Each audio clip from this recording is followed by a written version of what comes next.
भाषांसि जीर्णानि यथा विहाय नवानि गृहाणि नरहोपराणि यथा शरीराणि विहाय जीर्णान्न ज्ञानी संयाति नवानि देहि।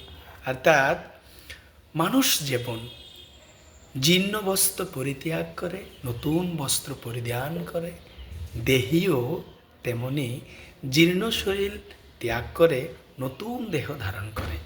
অর্থাৎ আমরা যেই রকম পুরাতন বস্ত্র পরিত্যাগ করে নতুন বস্ত্রকে ধারণ করি, ঠিক সেরকম আমাদের শরীর যখন আমাদের জন্য অনুপযোগী হয় তখন আত্মা কি করে?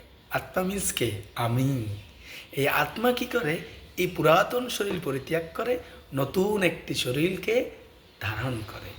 এই হচ্ছে আত্মার পরিবর্তন। কিন্তু আত্মা চিন্ময়, তার কোনো বিনাশ